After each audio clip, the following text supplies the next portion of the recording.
The code might have just been cracked at Arsenal. Look, there were some question marks surrounding this Mikel Arteta team, and people wanted some answers, but I think we definitely got an insight into the vision of Mikel Arteta yesterday, and I noticed some things that I think could be massive for Arsenal this season. We're going to speak about it. Before we do, though, you know the drill. My name is Jed. If you could do me a favour before I get into the video by hitting like and subscribe. So I want to know people's thoughts on that game yesterday. How happy are you to finally see an Arsenal performance that you can look at and see, yes, now I can see the vision. Now I can see some of the positives that some of us have been speaking about for quite a few weeks, but we haven't actually seen it in action. But I think yesterday we saw some things, and I noticed some things that I absolutely loved, and I think we're going to be absolutely fine this season, and I want to know your thoughts. I want to know who was your man of the match yesterday in that game, because I think there's 3 contenders from what I'm seeing. So I genuinely want to know, who was your man of the match? Was it Gyökeres? Was it Madueke? Was it Zubimendi? Or was it someone else? Let me know in the comment section. Look, I want to start with Viktor Gyökeres, because this guy's been under some pressure. You know, signing for a club like Arsenal is huge, and it's not necessarily the fee that you look at and say, oh my God, Arsenal have spent a fortune on this guy, so he has to hit the ground running. If you look at the transfer fee, it wasn't that big. It was a bargain. It was 50-something mil plus add-ons. But the pressure that comes with it is Arsenal have needed a striker for so long. Now they've got him. Arsenal should be winning the league because they've got a striker. He scored all these goals. He has to come in and hit the ground running. You've got rival fans starting this 007. And Viktor Gyökeres isn't bothered. Like, he went 2 games without scoring. One of them was a 10-minute appearance. One was a 60-minute appearance. His first start. He's had no preseason. Hasn't been training. And look at what he gave Arsenal yesterday. Like, some of them runs, these Arsenal players will continue to get used to the runs he's making, and they will play him in more and more. He is so intelligent with his runs that I'm looking at it and saying, if these Arsenal players know what he's about to do, and once they start getting used to his patterns, his runs, what he's thinking, this guy will be like so prolific at Arsenal. It's going to be incredible. People were also saying, what were they saying? You've signed a good player, but you've signed a left-footed left winger to now whipping balls, and Gyökeres can't score on his head. Why have you signed a striker that you want to put? You always go out wide to the wings and whip balls in. You've not got a striker who can score goals with his head. He nearly had a brace yesterday off of headers. That goal that he scored was incredible. Again, the movement to get across the defender to get on the end of that Zubimendi cross. And it's just so nice when you see 2 players combining for a goal. Zubimendi, we're going to speak about in a minute because he was incredible. But Gyökeres, so good. And again, that diving header from Madueke, and that is the thing I'm looking at. That is the thing I've been talking about for about 2 weeks when I'm saying Madueke will play on that left-hand side and he will be whipping balls into Gyökeres and he will be finishing them for fun. Like I said, this guy will only get sharper as we go on. You see people putting out these pictures of Gyökeres maybe looking slightly out of shape. It's rubbish. Most of these pictures are edited, and he will continue to get fitness, continue to get sharper. And with Madueke on that left-hand side, it opens us up. Because I feel like Madueke does what Martinelli does in certain areas, maybe slightly better. But when Martinelli does it, like, he's not naturally left-footed. So when he's trying to whip a ball in or take a shot, he's not left-footed. So it's way more difficult than Madueke, who does beat his guy, gets to the byline, and then, like, he can just whip that ball in with precision. Like, Madueke on that left-hand side could be a revelation for Arsenal. We know about the weakness on Arsenal's left-hand side. So many people call it out and say, if there's an area of the pitch that I'm worried about, it probably is that left-hand side for Arsenal. But with Madueke playing like that, I think that is the vision. That's the thing I'm looking at and saying, if you get this right, that is the thing that could change everything. That could be the thing that is taking Arsenal to that next level. You play the ball to Madueke, he beats he's so confident in dribbling. He looks so comfortable in taking players on and getting into those dangerous areas and getting his head up, either having the shot or playing the ball back to Gyökeres or the number 8s. It's just, I think we're going to see some crazy things from those 3 signings. I'm looking at Gyökeres, Madueke and Zubimendi. They're so good. Look, my man of the match, I'll tell you straight away, I'd love to give it to Gyökeres, but that performance from Zubimendi was incredible. Look, I've been worried. I said on this channel, I wasn't worried, but I said if there's one area of the pitch that I'm concerned about or there's a level of question around, then it is that 6th position, the central midfield position, because you've obviously lost Partey and Jorginho.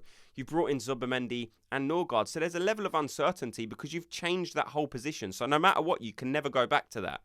So you need Zubimendi and Norgard to hit the ground running.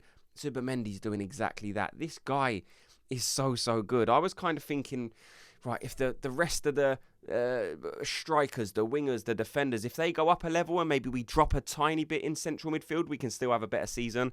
But I think we've improved that number 6 position. I'm looking at Zubimendi and I'm thinking, this could be our Rodri. And I'm only saying that because Man City, Rodri is instrumental to everything they do. And I think Zubimendi can really be that important for Arsenal. The attributes he has, like he's comfortable to get forward. He can drop back. He's got legs. He's very good at intercepting. His passing range. It's just so good to see a number 6 that you can rely on. And you think, right, you would hope, touch wood, this isn't a guy who's going to be injury prone. He's got loads of time left in his legs. He's going to hopefully have a long, successful career at Arsenal. I'm just so excited to keep seeing these players integrate because they will continue to get better as well. I'm looking at Zubimendi and I'm saying, this isn't even peak Zubimendi yet. He's played 2 or 3 games for Arsenal. This guy will continually keep improving because he's with this group longer. He's around the coaching staff. He's going to be able to understand what Mikel Arteta and the coaching staff want from him. So his level will only go up as the season progresses and he gains more fitness. His level will go up. Same as Madueke. I think Madueke's got a point to prove. He's coming from Chelsea and he's probably looking at it and saying, most other players who come from Chelsea, they flop at Arsenal. I'm not going to be that guy. And he's come in and he looks absolutely excellent. Look, personally, I would probably start him over Martinelli. Let me know your guys' thoughts. On the first game against Manchester United, do you start Madueke or do you go back to Martinelli, who we've been able to rely on at times, but maybe frustrates in that final third? For me, I play Madueke. Some people might say I'll play Trossard. Some people might say Martinelli. But for me, I just go Madueke. Give Gyökeres that extra chance of scoring goals by allowing Madueke to whip them balls in with his left foot. You don't need 2 inverted wingers. You got Saka on the right who can cut in and have a shot. We saw that a few times with him blowing past players and going on the outside and whipping it in with his right foot, which he's very comfortable with, more so than Martinelli on the other side.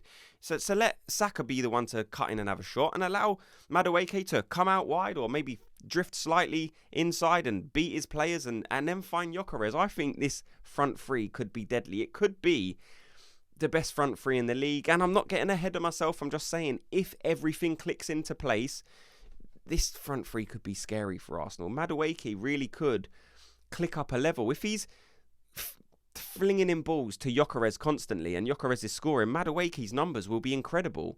People will say, oh, you're overestimating what these players are going to do. But if Gyökeres keeps scoring like we know he can, and Madueke is the one delivering the balls, then his assist numbers are going to be crazy this season. So straight away, you would say this signing has been a success. I'm excited for the season. Look, I also think Raya played very well in this game. There's a few preseason games where I'm looking at it and saying, I hope we don't get that Raya of, you know, when Ramsdale was battling with Raya and, I don't know, Raya looked very dodgy, suspect at times. He was kicking the ball out of play. He was giving away the ball to opposition teams and kind of allowing them to break. He was getting himself into some weird positions. And I think that's something we've seen in this preseason. And I was just thinking, I hope this introduction of Kepa into this squad isn't maybe making him feel nervous and making him think, am I in a number 1 battle for the number 1 jersey? But this game was the one where you look at it and say, right, if you can carry this into the season, was he perfect? No. But it's a base to build on for Raya. And I think this squad is in very, very good shape. You look at that defence, it was very good. I liked Calafiori in left back at times. Of course, he's not perfect, but what he offers going forward, I think is very good. And this Man United game, I'm not as nervous for. Now, it's never an easy game going to Old Trafford. Historically, we struggle. But if we go there with this team and we put in that type of performance, there's nothing Manchester United can do. And of course, I'm going to have videos coming up, breakdown videos, tactical videos about that United game. Because I think there's going to be some interesting duels in that game. So we will, of course, speak about it. Thanks so much to everyone for watching and listening. I want to know your opinions on that preseason game. How are you now feeling about Arsenal entering this season? Are your nerves, slightly less now? You've seen us with a good win. You've got Gyökeres scoring. That will be massive for his confidence. Let me know. Like I said, thanks for watching. Before you go, if you could do me a quick favour, just hit like and subscribe. And I'll speak to you all in tomorrow's video. Gooners, have a good day.